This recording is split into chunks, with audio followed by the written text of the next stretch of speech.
Hi boys and girls, please put your name at the top of your paper. Then this week we are talking about our strategy counting on.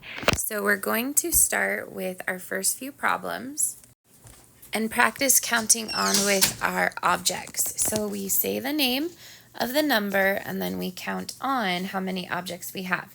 So say this number, 8, and we count on 9, 10. So the answer is 10.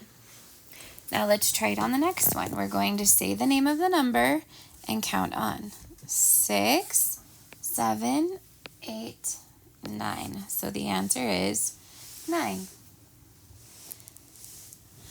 Next one, we're going to say its name, which is 4, and then we're going to count on 5, 6, 7. Good, and Allie's going to help us with the next one. Hi. Allie, what's this number? 7. So we say 7 and then we keep counting. 8, 9. So there's actually 9 of them. Good. Because this one had 7. And then we count it on. And then this one had 6, which it just added one more instead. Exactly, and they got the same number, right? Mm-hmm. Okay, so let's do the next one.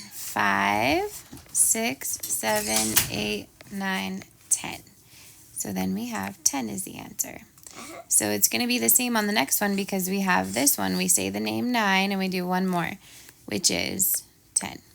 Very good. We're counting on. Now we're going to count on using our number line, and we're going to do one half together, and then we'll do the other half. You can try it on your own. Which one time we did math about this, so it's easier. Yep.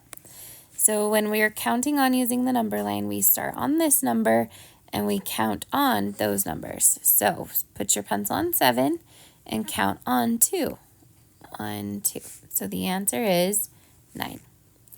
On the next one, we put our pencil on 4 and we count on 2. 1, 2.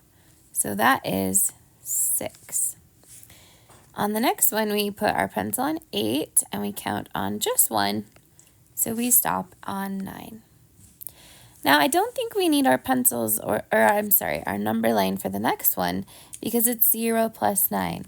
And anything plus 0 stays the same. So that answer is going to be what, Allie? 9. Good. Because we don't need our number line because it's just a 0, which it's easier because it's just a 0. It just stays the same as the other number. Yep. Okay, so the last one we're going to do together is 2 plus 8. So we start on 2, and then we count up 8 spots. Ready? Count up 8. 1, 2, 3, 4, 5, 6, 7, 8. So we stopped on 10, so the answer is 10. Okay, now boys and girls, I'm going to have you push pause, and I want you to try the other side, and then we will correct it together. So push pause, and then push play when you're done. Okay, so what did you get here? This one is 6. Check your answer with mine. This should be 5. This one is 6. Then the next one is 8. And what did you get on the last one? It's also 8. Very good. Okay, so nice job today. Turn this into your teacher and then do Dreambox or whatever your teacher wants you to do next.